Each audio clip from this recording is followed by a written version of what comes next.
Un benvenuto a tutti. Siamo per una nuova puntata di questo A0 Tour virtuale fra varie città d'Italia, in cui presentiamo delle casistiche di edifici riqualificati tendendo a diminuire il più possibile i consumi energetici e arrivare a livelli quasi da NENZEB. Una serie di evidenze pratiche, di best practice e soluzioni applicate a casi concreti. Oggi abbiamo con noi Roberto Arnati, scusate, che vedete in collegamento, che è un consulente esperto in casa clima, che ha una lunga esperienza di edifici in ZEB e a bassissimo consumo energetico, e ci presenta oggi il caso di una palazzina monofamiliare degli anni 50, un caso un po' particolare per alcuni versi che vedrete poi nelle slide.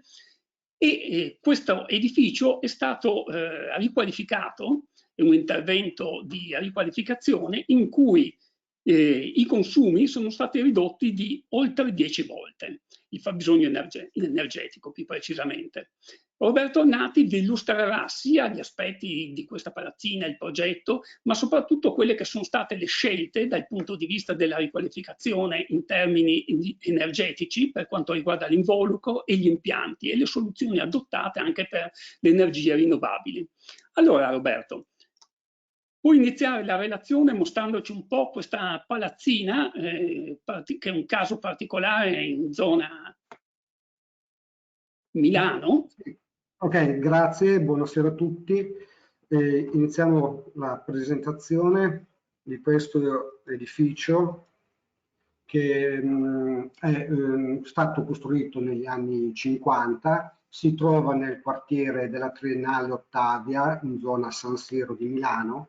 Questo quartiere nasce tra il 1945 e il 1955, quindi appena dopo la seconda guerra, per dar vita ad un concetto di spazio urbano che era quello del modello della città giardino. E così come proprio vedete, evidenziato in rosso dove insiste l'edificio, vediamo proprio questa zona completamente verde, mentre la parte verso il centrale della zona di Milano la vediamo insediata e con maggior spazi verdi.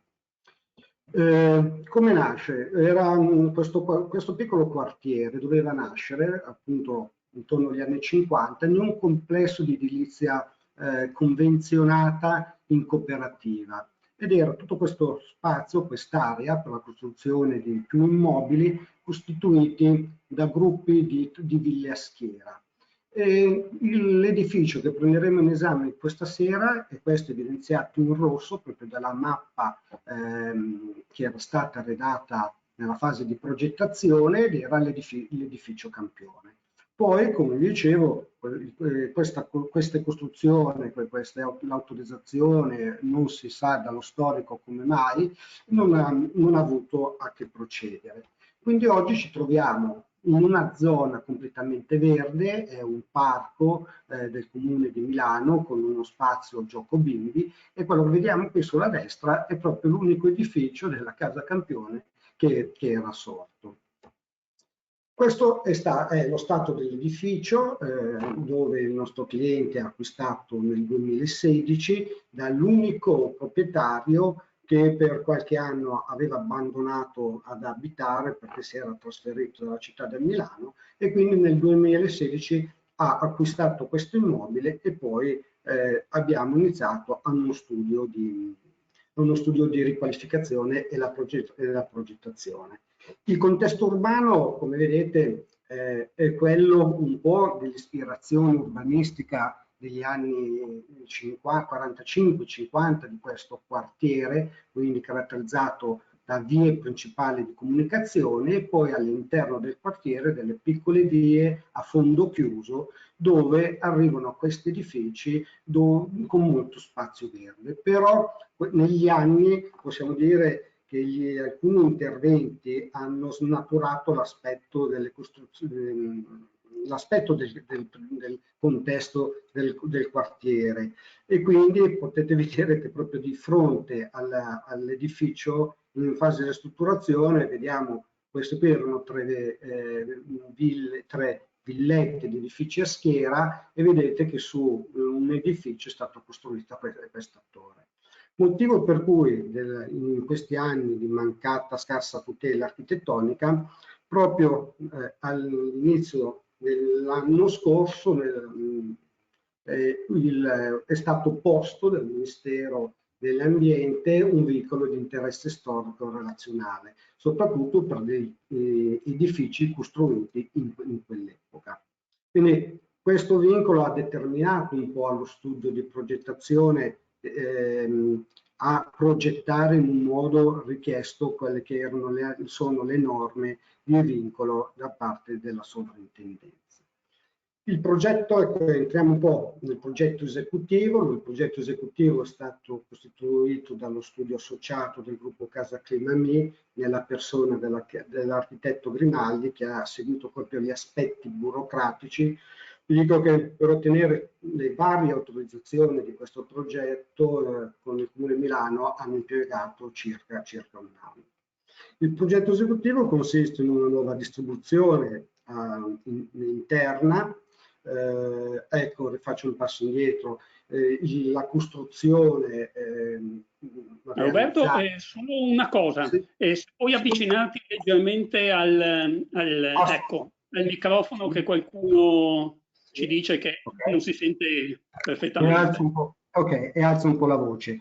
La costruzione è realizzata in murature portanti, è costituita da un piano seminterrato, quindi una vasca completamente in cemento armato, e poi da murature portanti, e i solai sono completamente in laterizio, così anche il solaio di copertura. Quindi il progetto, oltre a una nuova distribuzione interna, è stato eseguito anche una procedura per il recupero del sottotetto senza cambiare la forma e le altezze di quanto era nella costruzione originale. È stato chiesto un'autorizzazione, quindi all'interno del vincolo paesaggistico, l'inserimento di un campo fotovoltaico, dove è stata anche richiesta una variante per un ampliamento del campo fotovoltaico. Qui vediamo un po' i prospetti, molto discussi anche all'interno del processo di progettazione, e quindi è stato soltanto migliorato senza andare a modificare gli aspetti architettonici iniziali.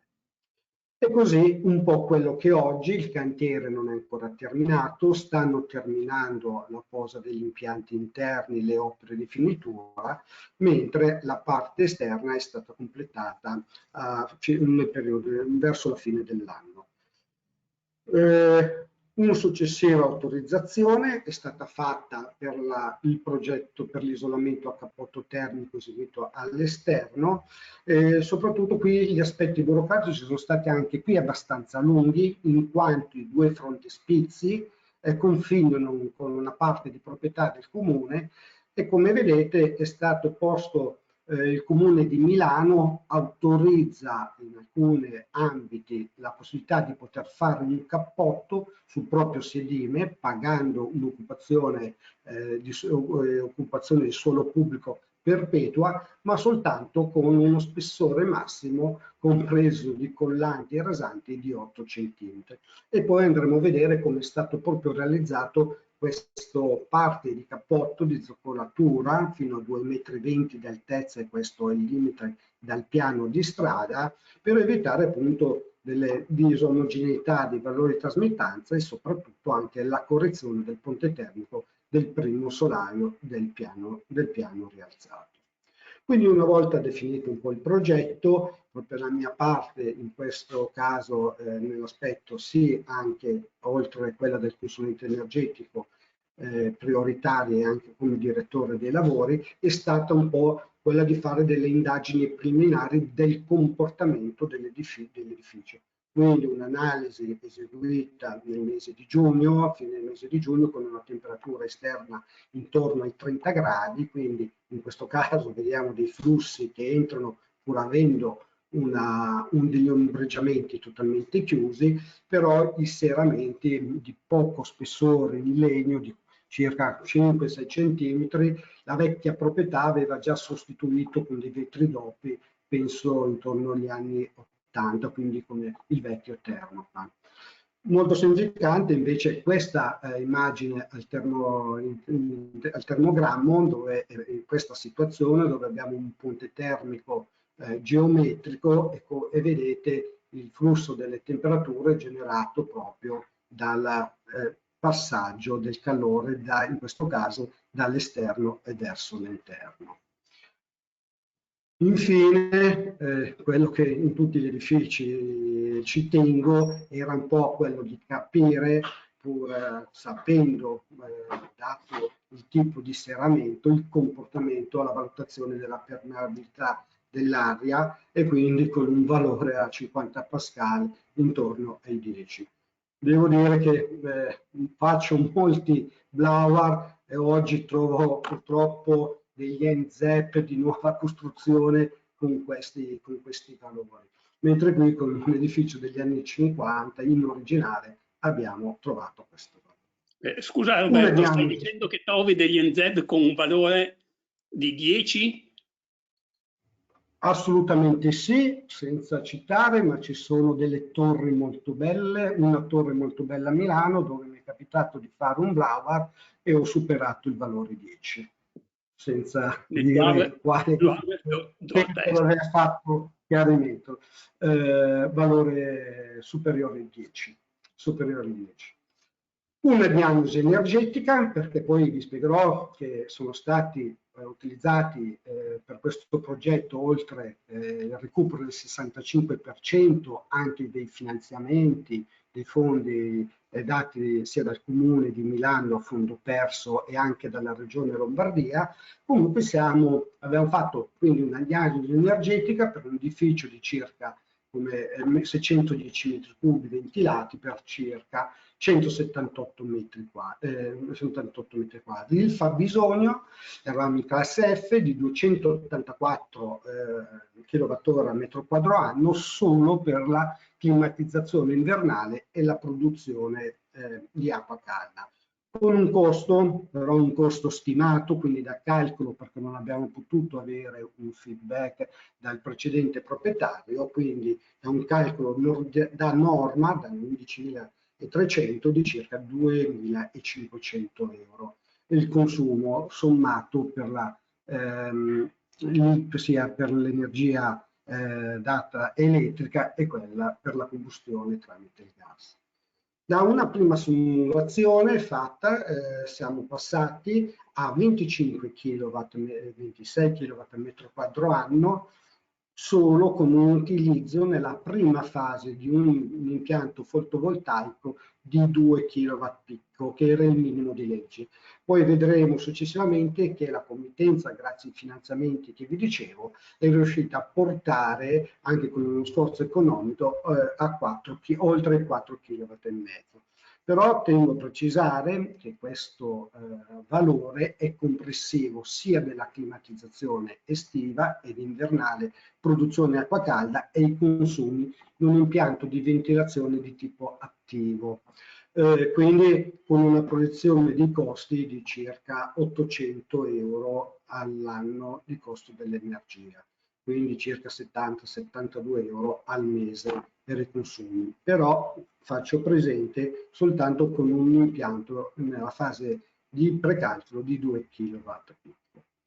Quindi cosa abbiamo modellato insieme alla sua progettazione e alla committenza? La cosa dove io punto sempre di più è quello dell'intervento sull'involucro, essendo più uno specialista nella fisica tecnica edile che negli impianti, quindi gli interventi sono stati quello di intervenire sull'involucro edilizio utilizzando un cappotto esterno in lana minerale da 14 cm di una densità di circa 120 kg a metro cubo. La soletta verso il piano interrato, quindi in una zona non riscaldata dove è collocata la centrale termica e uno scantinato, con delle isolanti in IPS, eravamo abbastanza contenuti con gli spessori, con della grafite per aumentare il valore di riconducibilità termica, oltre un sottofondo alleggerito additivato con della perlite di 15 cm. Mentre la soletta al primo piano, rivolta verso un terrazzo, è stato usato dei pannelli in poliuretano con uno spessore di 10+5, in quanto ho utilizzato 2 pannelli per poter sfalsare i giunti dei pannelli sottostanti per avere un'alternanza.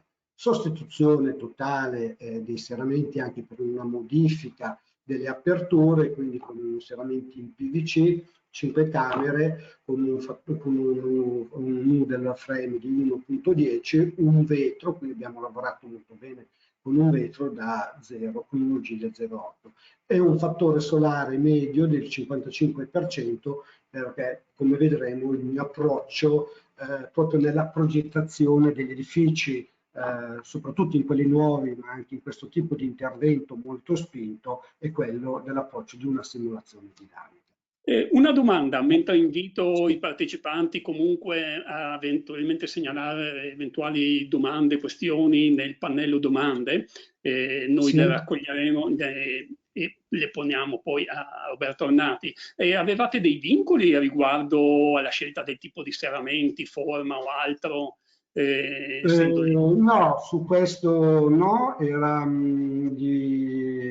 ecco, devo dire che su questo sul vincolo da parte del comune, sia sull'utilizzo del materiale no, ma soltanto era stata quella dell'apertura sull'autostrada delle dimensioni delle finestre, mentre nella parte retrostante verso la zona cortile da una finestra è stata aperta una porta finestra in quanto è stato creato un balconcino e una scaletta per accedere direttamente dalla zona giorno al giardino. No, qui non c'era nessun vincolo anche nei colori. Il vincolo era soprattutto sulla copertura e sui colori della facciata. Ecco, questo era quanto. Quindi sostituzione totale di serramenti con una posa di imbotti isolati con incomprensivi di cassonetti di cui la trasmittanza è molto performante intorno allo 0,25 watt metro Kelvin. E una nuova copertura, avendo fatto recupero sottotetto, è stata totalmente demolita, quindi la struttura in lattro cemento è ricostruita completamente in legno con un isolante, quindi una struttura in legno a vista con travetti e perline e con uno strato di isolante in più strati per un complessivo di 24 cm. Anche qui la densità della lana è superiore ai 140 kg a metro cubo. Interventi degli impianti, quello che a me negli edifici è la parte che non piace, quindi è stata totalmente sostituita la caldaia a gas con un gas che alimentava dei terminali con i radiatori in ghisa, con un nuovo impianto sia per il riscaldamento e raffrescamento in pompa di calore. E così anche aria-acqua, ecco, e così anche la produzione dell'acqua calda sanitaria avviene tramite il medesimo impianto per la generazione dell'energia termica con un accumulo di 500 litri. Inoltre è stato installato un impianto di ventilazione meccanica assolutamente obbligatorio anche un po' per la zona in cui si trova l'edificio, quindi una qualità dell'aria indoor, ma soprattutto l'utilizzo di un impianto, una VMC con un sistema attivo, cioè che riesce oltre a fare i meri cambi d'aria anche un leggero apporto per il mantenimento delle temperature con a bordo una piccola pompa di calore. E poi all'inizio si era pensato quindi soltanto di utilizzare un campo fotovoltaico con un massimo di 2 kg a picco, così come era previsto dal decreto legge. I pannelli di colore rosso perché purtroppo sottovincolo. Dico purtroppo perché il costo dei pannelli colorati è parecchio alto. Con un secondo Roberto, ci sono alcune domande. Allora, forse qualcuno si è collegato più tardi, ci chiedono dove è localizzato il cantiere. Lo ricordiamo, siamo a Milano. A Milano, zona San Siro, proprio vicino a Montestella, alla montagnetta di San Siro. Siamo a distante alcune centinaia di metri tra l'ippodromo Una domanda sui serramenti. Sì. Avevi detto una domanda specifica che chiede il fattore solare del 55% è stato scelto solo per i serramenti esposti a sud-est e sud-ovest? Ottima domanda, assolutamente sì. Io in una modellazione dinamica quasi mai ho lo stesso fattore solare per tutti gli orientamenti. Diciamo che poi vado a uniformare per non avere il serramentista contro. Assolutamente a nord tengo conto di più alla performance di trasmittanza del vetro, quindi l'U-Glass, mentre per quanto riguarda l'orientamento a sud, est, ovest, gioco, vedo qual è quindi una modellazione, questo lo faccio benissimo sia in simulazione dinamica ma anche con il programma Pro Casa Clima, in modo tale che vado proprio a vedere costi e benefici, magari diminuendo quello che è il valore di trasmittanza, aumentando di più in funzione al mio servizio il fattore solare. Sì. Io gioco molto su questo aspetto, sul fattore solare. Dico che forse per me è più importante che il valore di trasmittanza. Ok, l'edificio che ricordiamo è degli anni 50, ci chiedono la stratigrafia originaria, come era composta? Giusto, mi sono dimenticato di dirlo, la stratigrafia è una muratura portante, quindi partendo dall'esterno abbiamo un tonico di qualche centimetro, una muratura di circa 12 centimetri che è la struttura portante, così comune doppioni, un'intonacata, quindi uno strato di stagnazione sulla muratura verso l'esterno, una camera di 5 centimetri senza isolante e un tavolato, un controtavolato da 8 centimetri. Questa era la stratigrafia iniziale. Sì.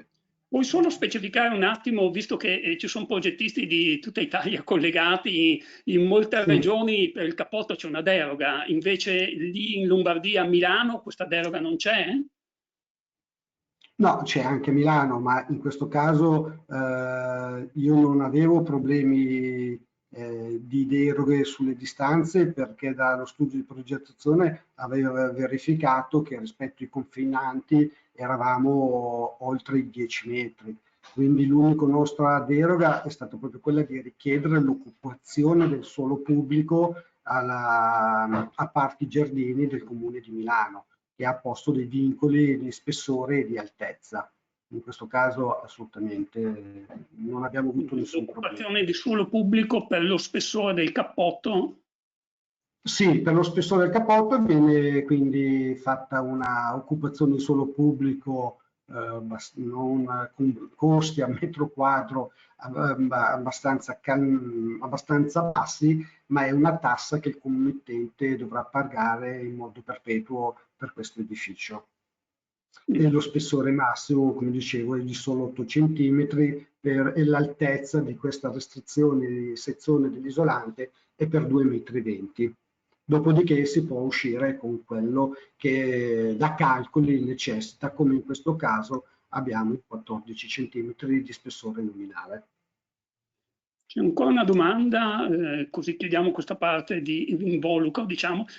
Qualcuno ci chiede se i pannelli rossi li ha imposti la sovrintendenza. Sì, li ha imposti la sovrintendenza.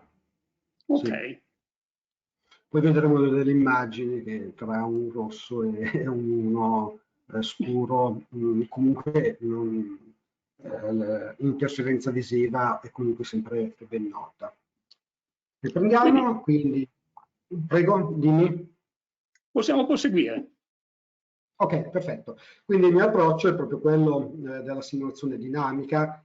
Considero, come ho già detto in più convegni, che una legge 10 è soltanto per me un documento abilitativo per costruire e progettare l'efficienza di questi edifici. Bisogna entrare proprio nello specifico e capire quasi giorno per giorno il comportamento che abbiamo all'interno delle stanze, prima senza l'utilizzo degli impianti, quindi lo vediamo nella slide successiva, questa che mi fa appunto degli apporti solari nel periodo invernale, con la modulazione quindi degli ombreggiamenti mobili, fissi soprattutto, e del fattore solare, vado a modellare per poter guadagnare il più possibile l'energia degli apporti solari. Ovvio che poi in estate ciò che è gratuito d'inverno dobbiamo cercarlo di gestire sicuramente con degli ombreggiamenti di tipo mobile, oppure con degli aggetti che in funzione della latitudine, quindi con dei balconi o con gli sporti di gronda,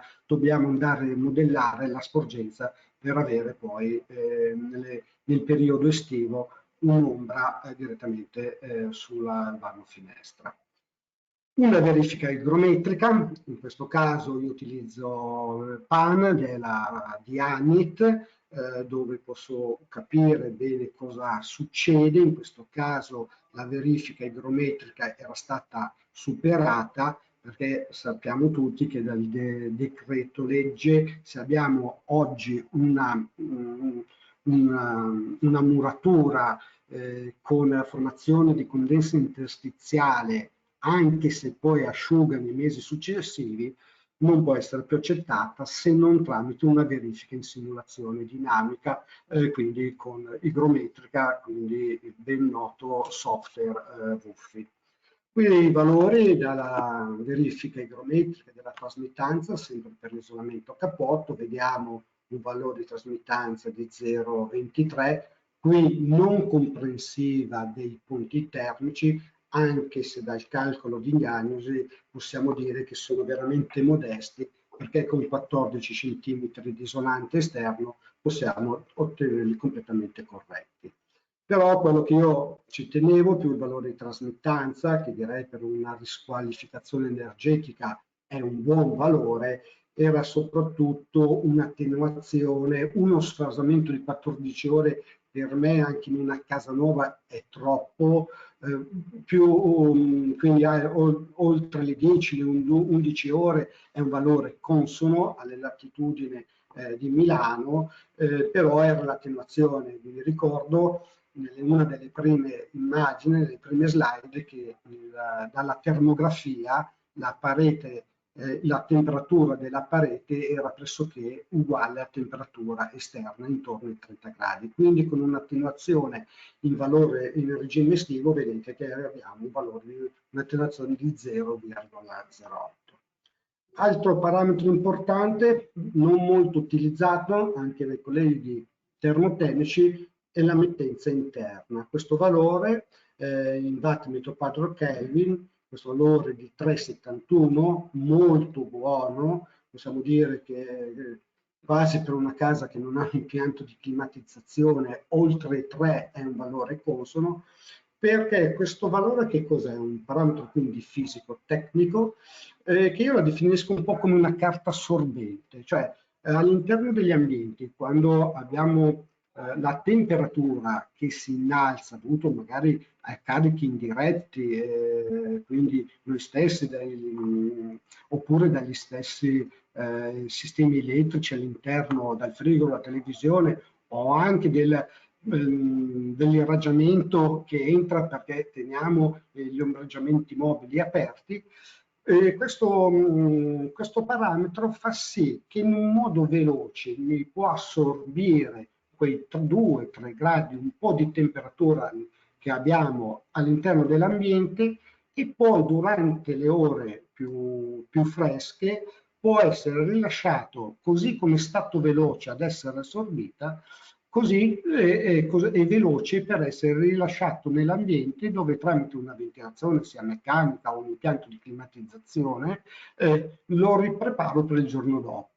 Questo anche se un impianto di climatizzazione, soprattutto in un edificio ristrutturato, mi ritarda di qualche ora la partenza dell'impianto di climatizzazione. Ho degli edifici nuovi, passivi, con strutture in legno, dove non abbiamo anche delle murature, dove proprio l'impianto di ventilazione meccanica di tipo termodinamico funziona in estate solo per qualche ora. Ci sono molti partecipanti che ci chiedono che tipo di software, quali software usi per la simulazione dinamica e quella igrometrica. Allora, per la verifica igrometrica utilizzo WUFI, Poi c'è anche una parte del PAM non così pulita, così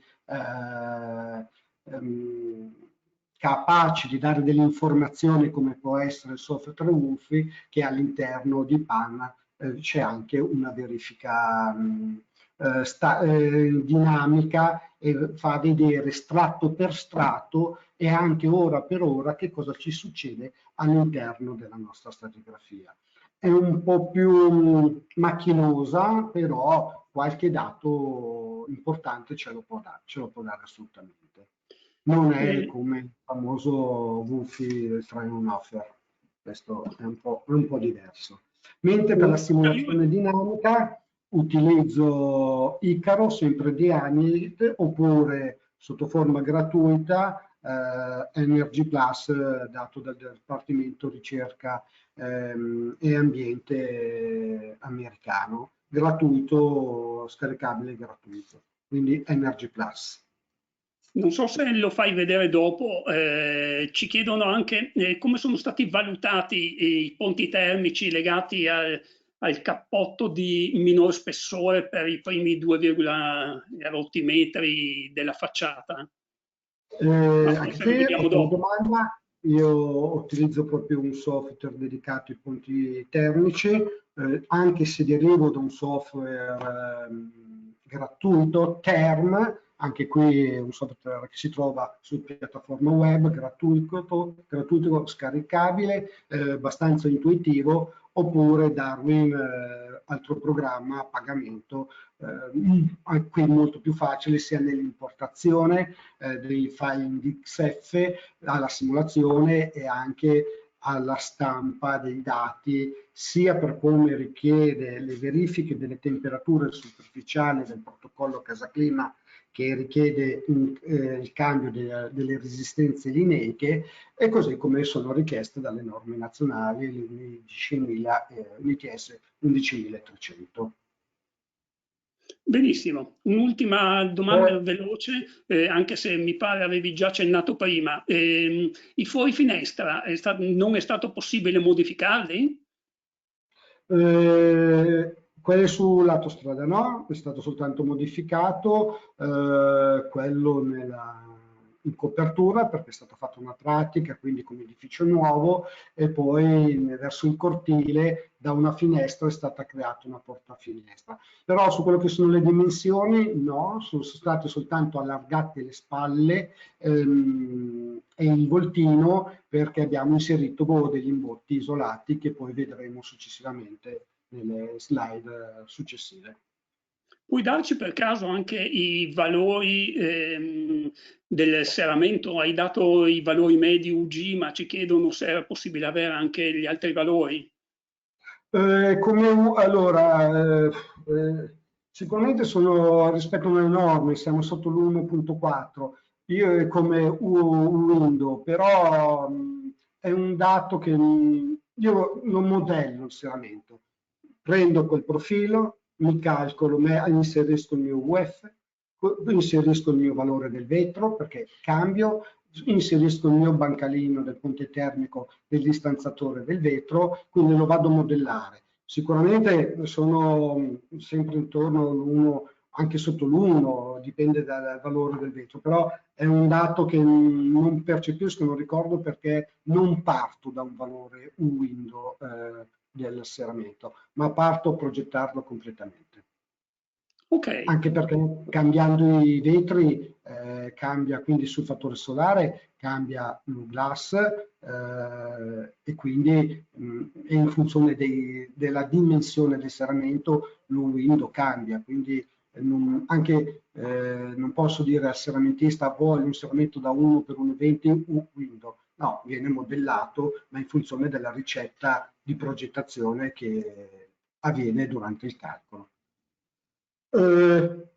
Verifica estiva, quindi vediamo che qui vediamo, ecco, che chiedeva un po' la sezione, qui vediamo dalla parte interna il nostro intonaco, il nostro tavolato da 8, la camera di aria ferma da 5 cm, l'intonaco di stagnazione, il doppio 1, muratura molto pesante, densa, da 12 cm e poi l'intonaco esterno e i 14 cm di cappotto. Vedete che dalla verifica estiva fatta con il PANIC, quindi con una temperatura che può oscillare dai 20 gradi e ai 50 e oltre, la mia temperatura all'interno non sfiora mai, supera mai i 26 gradi. Vedete la linea orizzontale dei 26 gradi. Qui sta succedendo tutto senza l'utilizzo dell'impianto di climatizzazione estiva. Un'analisi in fase di progetto per capire dove andavamo ai costi-benefici dell'utilizzo di un cappotto così importante. Quindi abbiamo un costo del cappotto complessivo dei ponteggi di intorno a 160 euro, poi il recupero del 65% arriviamo a intorno, non vedo perché ho una finestrella. Comunque da questo calcolo, considerando in un approccio nei 30 anni con un costo dell'incremento del combustibile, in questo caso del gas 7 anni, del 7%, questo è un valore dato dall'ente nazionale, vediamo che grazie al contributo solo del 65% il payback economico di questo tipo di intervento è 12 anni. Mentre se non utilizziamo il recupero del 65%, quindi vedete gli incrementi dei costi e scusate, i benefici di aver utilizzato un'efficienza abbastanza importante, rientriamo nei 21 anni. Devo dire che oltre il recupero del 65%, il Comune di Milano, su un progetto di efficienza importante, ogni anno, quindi noi abbiamo fatto accesso nel 2019 all'inizio, ha messo a disposizione circa 22 milioni a fondo perso per la riqualificazione degli edifici, che è oltre il 65%. E devo dire che queste sono un po' i sistemi che danno la possibilità ai nostri committenti di poter fare quel passo in più per avere un qualcosa di un po' più importante. Qui vediamo quindi dei dettagli degli interventi eseguiti sul cappotto nominale, quindi di 14 cm di fibra minerale, e qui nella zoccolatura sulla parte del Comune di Milano l'utilizzo di questo prodotto non molto innovativo ma poco conosciuto. È una resina fenolica, quindi possiamo considerarla come un poliuretano, di cui ha una prestazione molto importante, una delle migliori per i materiali tipo schiumogeno espanso con un valore di 0,021, direi che è uno tra i più performanti. E di questo tipo di posa a cappotto esiste un unico produttore non nazionale che ha un sistema di certificazione per la posa a cappotto. E qui vedete la restrizione dai 14 cm per i nostri 2,20 m e gli 8 cm di resina fenolica. In modo tale, qui abbiamo proprio il primo solaio, abbiamo quindi la correzione del ponte termico, perché è un isolante importante, e quindi la differenza di trasmittanza tra gli 8 cm e i 14, perché una lana minerale da 100 kg credo che sia stato di uno 0,035 o uno 0,036. Quindi possiamo dire che la trasmittanza dei due frontespizi è completamente omogenea. Alcuni dettagli di posa. Su richiesta specifica della committenza non ha voluto appositi disgiuntori per carichi pesanti che si trovano normalmente in commercio, ma ha voluto un sistema garantito, quindi con delle staffe di ferro. In questo caso, occupandomi di processi tecnologici per edifici in acciaio, quindi su parti interne e esterne utilizzo questo tipo di disgiuntore metallico che anche qui è un materiale plastico ad alta resistenza che viene posto dietro il sistema di fissaggio, quindi una piastra completamente dietro alla piastra di fissaggio, dove praticamente la struttura in acciaio non è direttamente a contatto con la struttura muraria. E qui vediamo il fissaggio di queste inferriate, come vengono fatte totalmente sulla muratura, che in questo caso vengono fatte disposte di fuori su queste stafaggi. E così per quello che è tutte le inferriate eseguite in questo edificio. Alcuni dettagli, quindi vediamo una posa di una zoccolatura, che questa è una ceramica che lo studio di progettazione ha scelto, posto di utilizzare una pietra, in quanto è incollato direttamente sullo zoccolo nella parte verso strada in XPS, mentre da questa parte abbiamo lo strato con la resina fenolica. Un particolare della mazzetta con un falso telaio del portoncino d'ingresso, un portoncino d'ingresso che ha una qualità oltre un valore di trasmittanza molto performante, è un portoncino che ha una classe alla permeabilità all'aria in classe 4. E quindi qui vediamo proprio gli attacchi del risvolto del cappotto che poi va contro alla mazzetta predisposta in muratura. Un sistema normale, semplice, così denominato Zerillo, per ricarichi leggeri. Questo è stato utilizzato per il fissaggio dei pluviali a vista esterni alla facciata. Qui vediamo la predisposizione della colla, dove qui verrà tagliato in sezione quadra, come è il profilo dello Zerillo e l'inserimento all'interno del cappotto. Il trattamento degli sbalzi, sia del balconcino del primo piano, oltre agli sporti di gronda. Come vedete, a questa sezione la parte sotto è stata completamente rivestita con un isolante da 5 cm, ricordo un po' anche da direttiva tecnica Casa Clima, che con 5 cm isolante con un valore di conducibilità termica di 0,040 si possono considerare assolti quelli che sono i punti termici degli aggetti. E così è stato fatto nella parte superiore. Questo è un poliuretano di 5 cm già accoppiato con una guaina bituminosa, mentre qui i frontali, ma soltanto i laterali, è stato posizionato 5 cm di isolante. Non è servito nella parte frontale perché dall'interno verso l'esterno la larghezza totale del balcone non impone l'utilizzo di un frontale per la correzione del potente termico. In questo caso il flusso c'è, ma in questa direzione viene completamente assorbito e consumato all'interno della struttura stessa. Passiamo agli imbotti dei serramenti completamente sui 4 lati. Qui vediamo proprio l'attacco della soglia sulla soletta, quindi completamente isolata nella parte sottostante, mentre qui a lato a destra vediamo il bancalino di una finestra, dove completa con il cappotto esterno. Cassonetto completamente isolato, con ispezione esterna, criticità di molti serramentisti, ma anche colleghi, perché dicono che può essere una difficile manutenzione nel tempo per la sostituzione del motore dell'avvolgibile.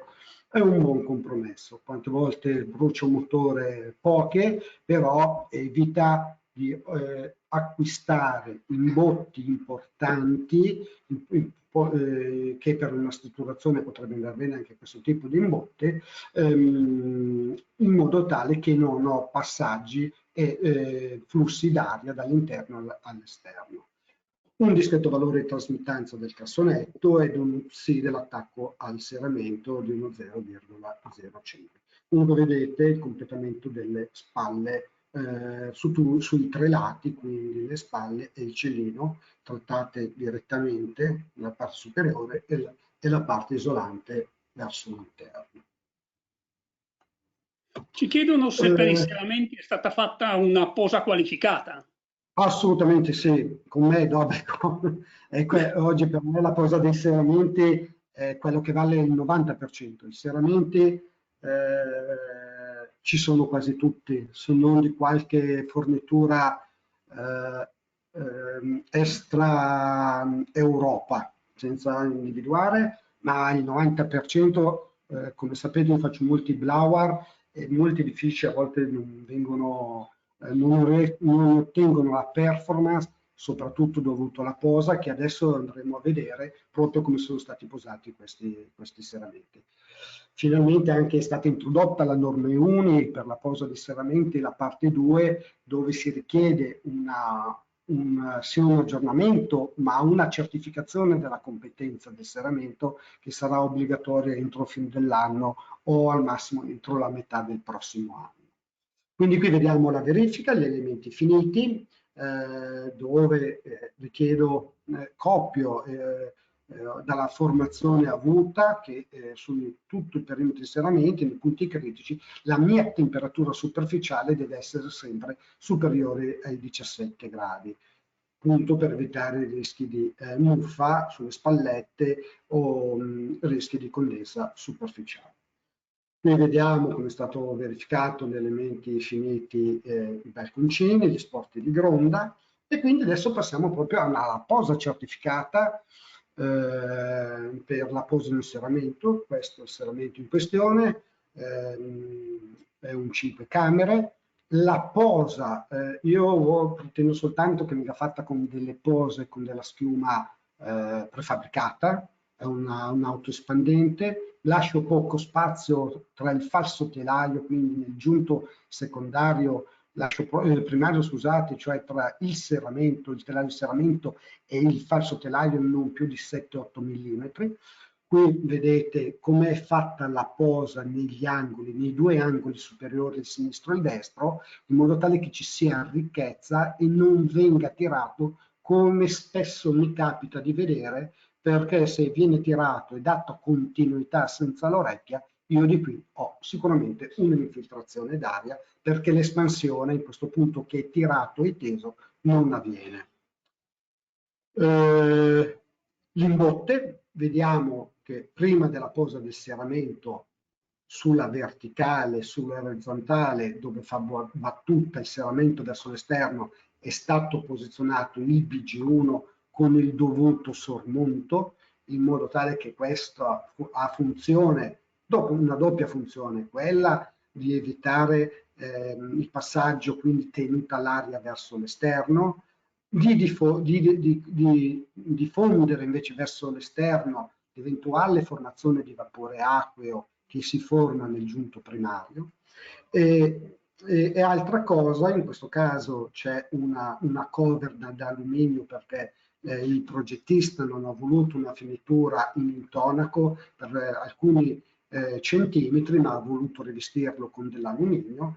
Ma se in questo caso avesse del cappotto, dell'intonachino, il BG1 serve anche da ammortizzatore tra l'intonaco rasante e di finitura verso il serramento, perché il serramento, pur fissato come richiedono i manuali di posa, non è mai perfettamente fisso durante la chiusura, durante anche forti giornate di vento, leggeri movimenti, e l'ammortizzazione avviene proprio del telaio, l'ammortizzatore avviene proprio in questa fase.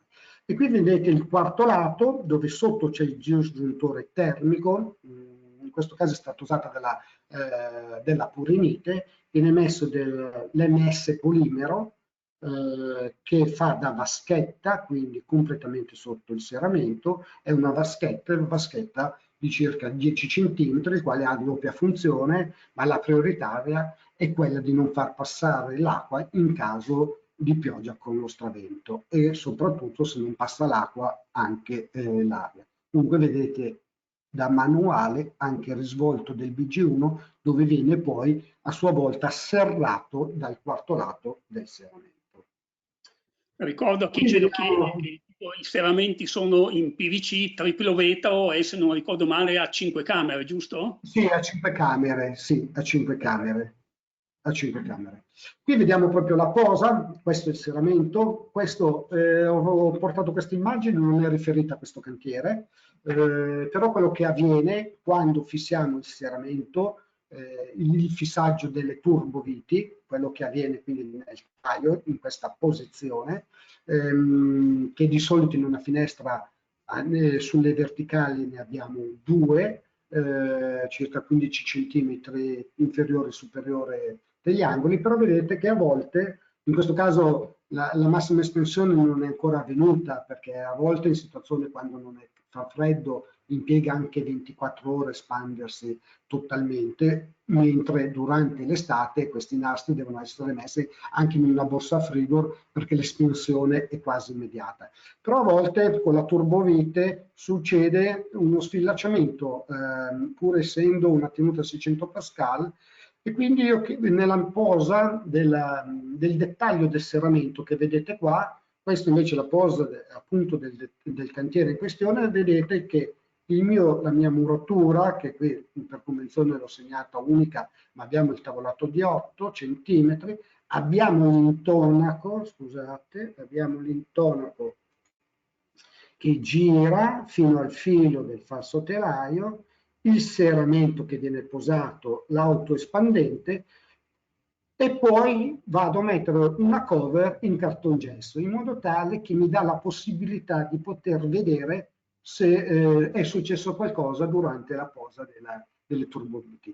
Questa particolarità e questa un po' ricchezza di controllo per una riqualificazione energetica è anche troppo, però la consiglio di adottarlo invece negli edifici di nuova costruzione. E qui vediamo alla verifica del serramento, soprattutto dove sono dei punti un po' critici.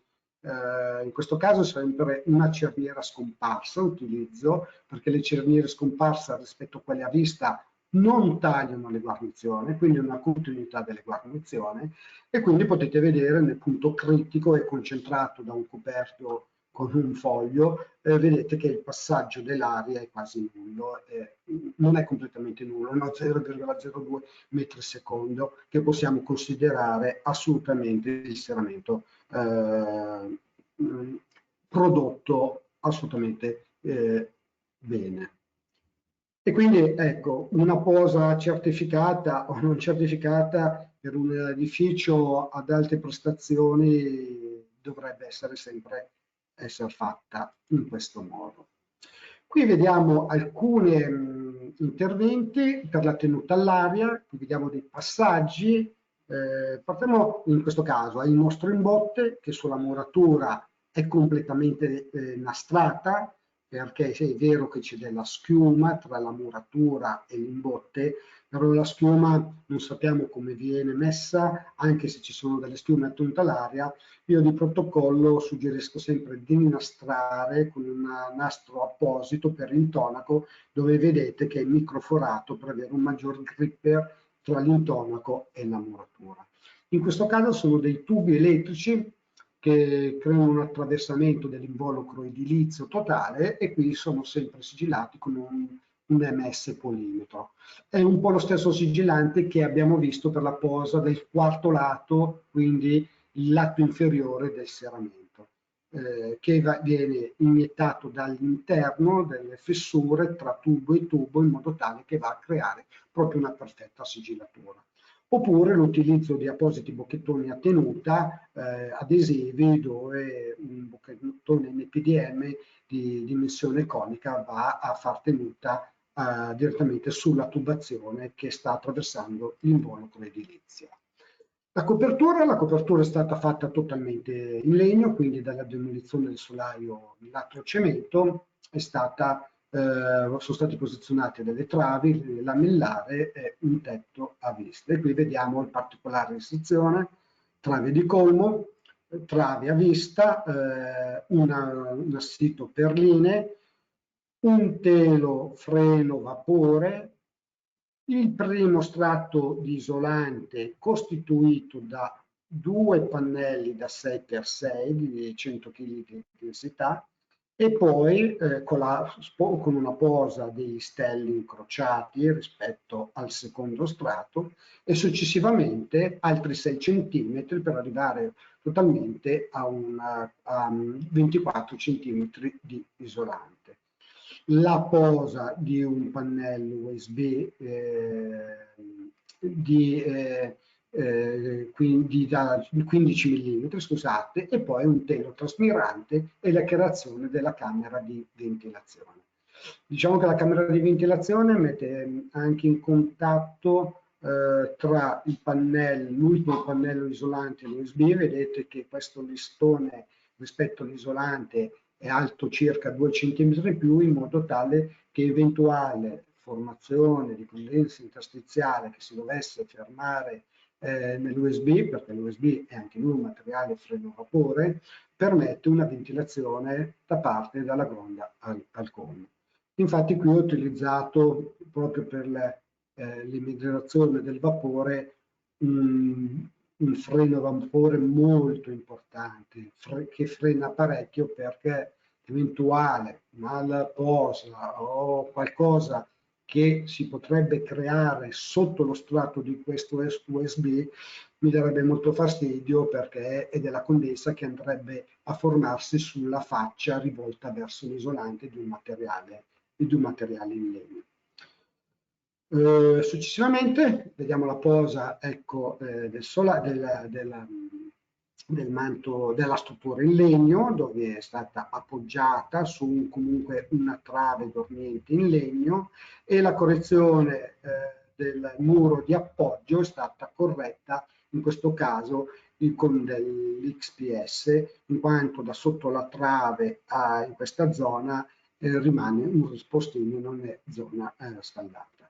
Gli attraversamenti, i camini, qui siamo allo strato esterno, quindi telo di tenuta all'aria, con la predisposizione di un camino per il passaggio delle varie condotte di VMC, scarichi di bagni, tutto quello che è l'attraversamento, con le opportune nastrature sulle cimose, sui giunti del telo e le riprese degli elementi in USB che vanno a costituire la parte del camino realizzato.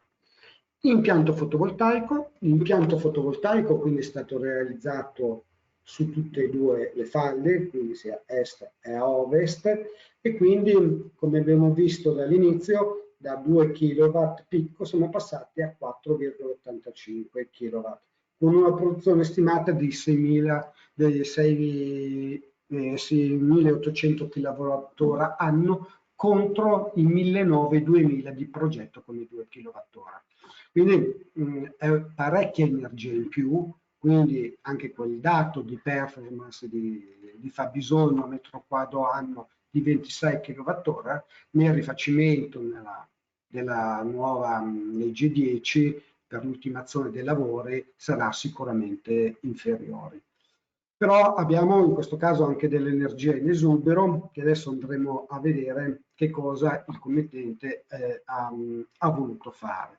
Ed ecco qui che vedete i pannelli di colore rosso che, visti da questa immagine anche da lontano, comunque è sempre qualcosa di visibile all'interno della copertura.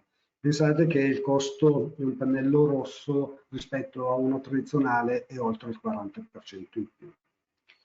Il grande campo fotovoltaico, quindi, e grazie alla pompa di calore, pone questo edificio. Questo è stato fatto con il calcolo che ho anche fatto con il calcolo Pro Casa Clima per edifici nuovi, porta un consumo di CO2 per metro quadro anno di 6 kg, quindi possiamo reputare un edificio molto sostenibile. E quindi grazie al grande campo fotovoltaico e all'utilizzo solo della pompa di calore. In più, ecco, quella corrente che non verrà utilizzata durante il giorno, grazie a un altro bando, in questo caso della regione Lombardia, che c'è un contributo molto importante di quasi 4,5 milioni di euro, oggi ormai non più disponibili, ma abbiamo fatto richiesta, quindi l'anno scorso, e siamo in attesa del contributo. Una volta messo in esercizio tutto l'impianto, sono state utilizzate, quindi utilizzato un impianto di accumulo per soli 2,4 kWh ora.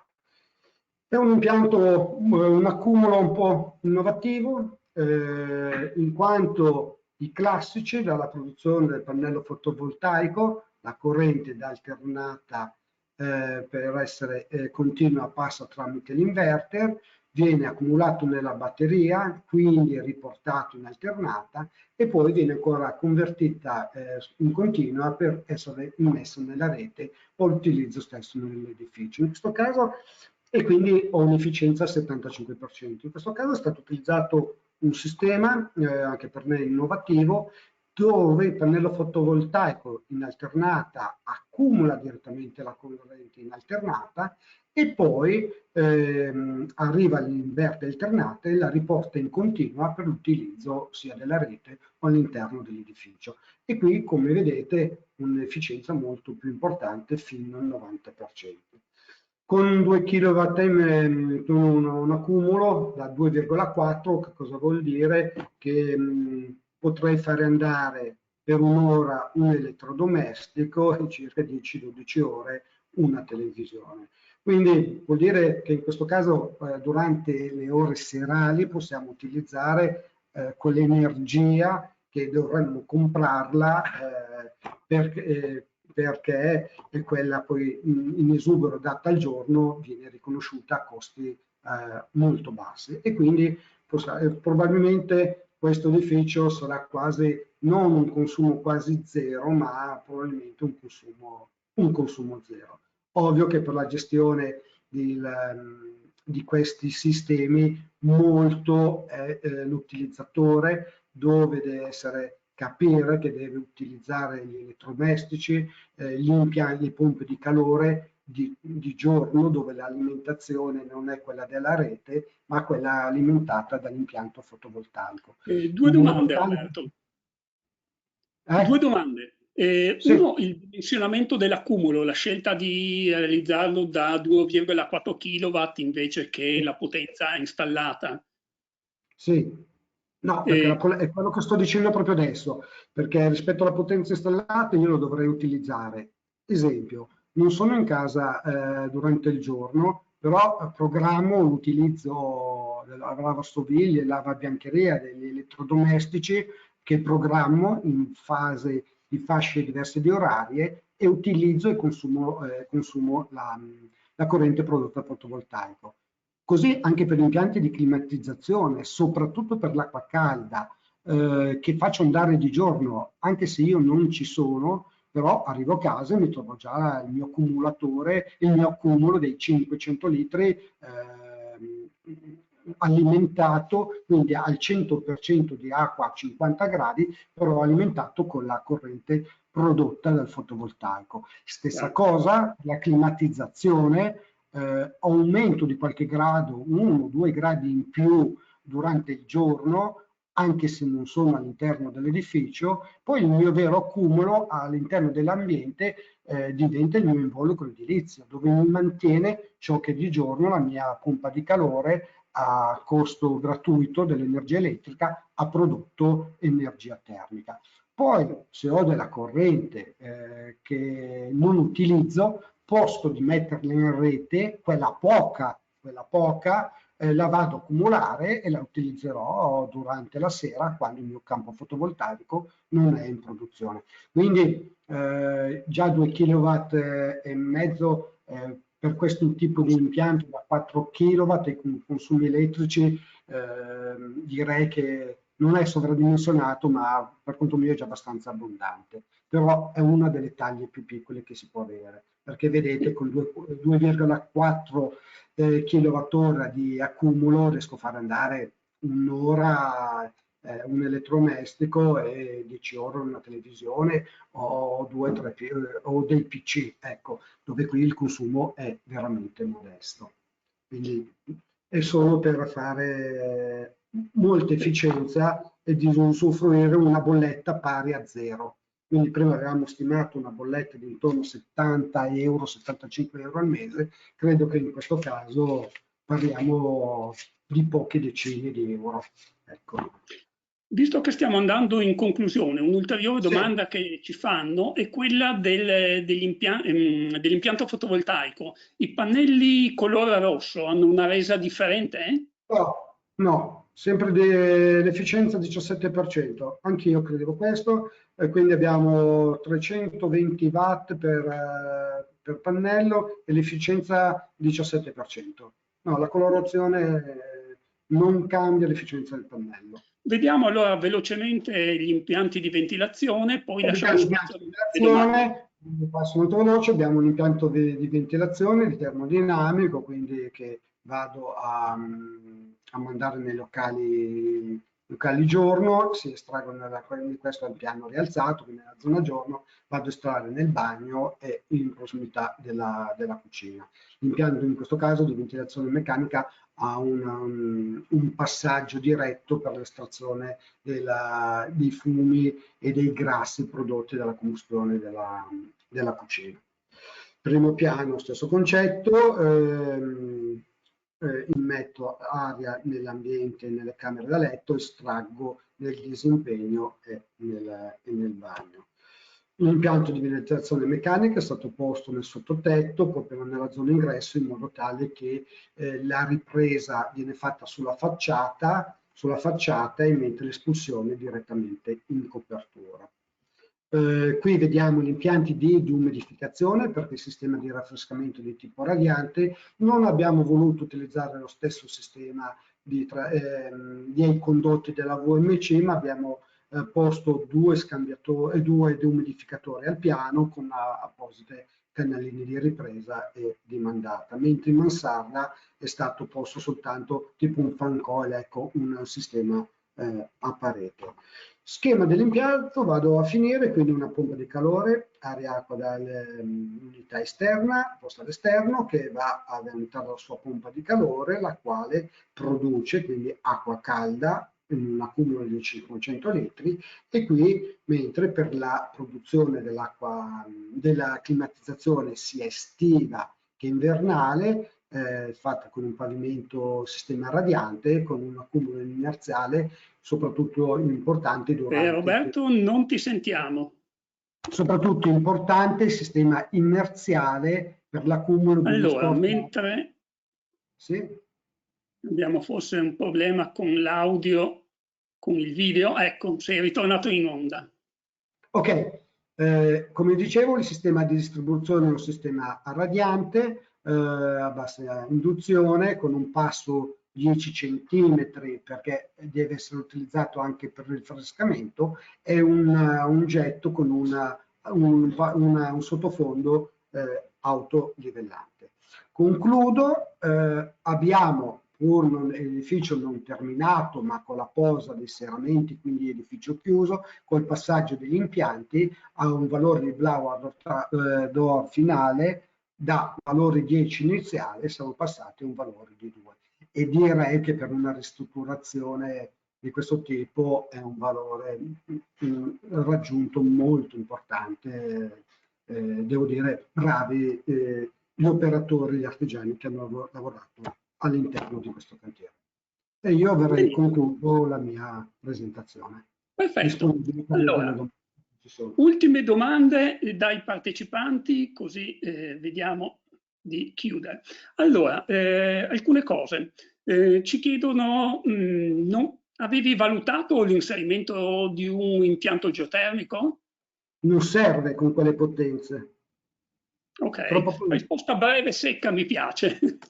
Benissimo. No, va bene per l'IKEA. Allora, le geosonde costano. Le geosonde le metto solo nelle case nuove, ma le metto di tipo orizzontale. Per una casa di 200 metri, 2 geosonde da 150 metri, con un tubo di 22 mm, ma sotto le fondazioni, perché così ne risente della pressione dell'edificio e non ne risente dell'influenza dovuta alla calotta celeste. Se no dovrei interrarla a 3 metri per non essere influenzata temperature esterne. Quindi avrebbe un costo molto importante. ma una geosonda qui con una pompa di calore aria abbiamo visto che valori abbiamo, no? Esatto. Se ha bisogno di grande potenza, sì. Ok, ci chiedono se puoi ridare il valore che avete, quello finale di Blauer.est. Due. 2. Ricordiamo che è partito da oltre 10, se non 10. ricordo male. 10 e qualcosa, sì, 10. Sì, esatto. Ci chiedono anche, è stato previsto un collaudo finale delle prestazioni termiche dell'involucro con termoflussimetri o termocamera? Allora, il dato del termoflussimetro io non ci credo, cioè è molto difficile utilizzarlo. Il vero dato è anche con le termocamere. L'unica cosa che potrebbe essere la verifica delle termocamere con un cappotto da 10 cm è difficile vedere dei ponti termici. Possiamo vedere la non corretta posa di un cappotto, però prima che rasono verifico quasi pannello per pannello, è molto difficile. La vera prova sarà monitoraggio dei consumi, cioè quello che io ho fatto vedere in ordine di costi di spesa, se vengono rispettati successivamente nel corso di 1 o 2 anni. È vero, se abbiamo un inverno come quest'anno sono dei dati falsi, sono sfalsati perché non abbiamo avuto un inverno, forse saremmo andati sotto zero qui a Milano in provincia non più di 5 ore su tutto l'inverno, quindi sono dei dati che non possiamo monitorare. Però è solo Altra quello. domanda, se andiamo rapidi con le risposte riusciamo a dare forse a tutti, sei bravissimo in questo. Allora, perché è stata usata una VMC termodinamica, ci chiedono? Perché sono stato il primo a utilizzarle nel 2012, sono un po' innamorato del termodinamico. No, la risposta vera è questa. Quando io con la vera pompa di calore, il sistema radiante, ho portato a temperatura e poi dai 20 gradi di set point vado a 18,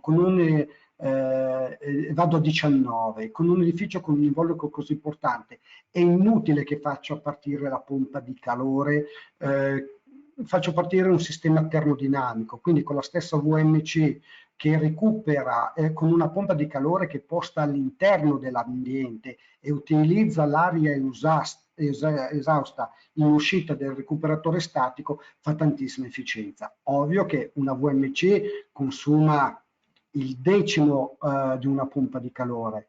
Diciamo che i picchi vengono gestiti dalla vera pompa di calore. Il 50-60% delle ore dovrebbe essere utilizzato soltanto dal sistema di VMC termodinamica. Benissimo. Ci chiedono un parere tuo sull'utilizzo della radiante con sopra il parquet. Basta calcolarlo bene. Basta Perfetto. calcolarlo bene, perché il legno è isolante. Altra risposta rapida, almeno indicativa, quanto costa all'incirca fare un blower door test? Diciamo per un edificio di queste dimensioni. Sono concorrente di molti colleghi, quindi è una risposta che non... Allora, ok. Altra domanda, credo che forse siamo praticamente in conclusione, così concludiamo anche la parte sui software. Hai utilizzato un software per il calcolo dei payback? Un foglio d'Excel fatto con un collega, il progettista, l'architetto Grimaldi, era nato per un progetto per il comune di Milano, condomini in classe A, e quindi avevamo modellato tramite foglio di Excel. No, l'abbiamo fatto noi con un aiuto però di uno che si occupa di economia, per capire. Quello, ho fatto una sintesi, però se c'è anche un contributo di un finanziamento, quindi quelli che sono i tassi di interesse e tutto quanto. L'abbiamo molto reso semplice inserendo 4-5 dati, però dietro c'è un calcolo fatto da gente che ci ha aiutato in questo. Ultimissima domanda, mi scuso se non rispondiamo forse a tutti, ma siamo ormai oltre i tempi. La scelta del materiale per il cappotto, nel senso la lana di roccia che avete utilizzato, Sì. perché è stata scelta quel tipo di isolante? Perché per l'estivo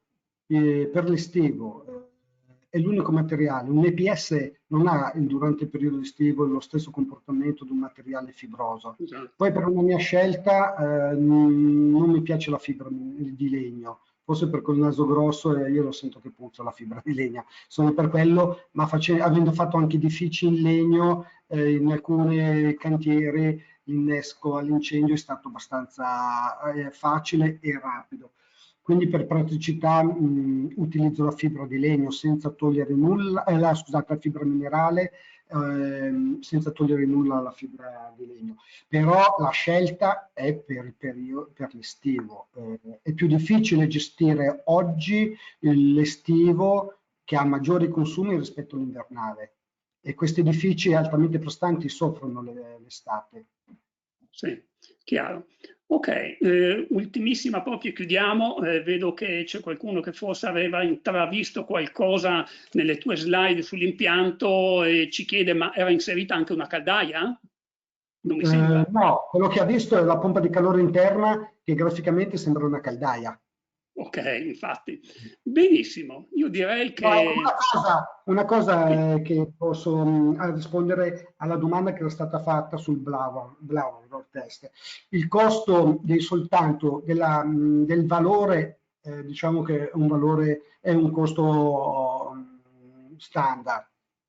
Quello che a volte costa di più, come mi è capitato, è la ricerca delle perdite, perché mi è capitato in un edificio in acciaio di stare una settimana in un grosso appartamento di circa 300 metri quadri, di stare con un collega più di una settimana. È lì che il costo aumenta, la ricerca delle perdite che viene fatta erogando del fumo, quello delle discoteche, seguendo il fumo e cercandolo da dove esce. Ecco, quello è il vero costo di un Blauer, la ricerca delle perdite. benissimo. Ringrazio veramente Roberto Arnati anche perché vedo molti partecipanti che lo ringraziano per aver condiviso con noi la sua esperienza pluridecennale ormai. Questo è molto Io ringrazio loro della partecipazione.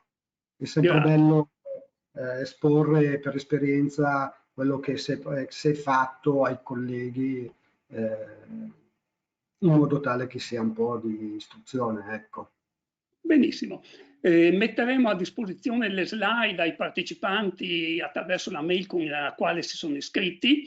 Do appuntamento a tutti la prossima settimana con un nuovo appuntamento di questo A0 Tour, vedremo un ulteriore caso di edificio riqualificato.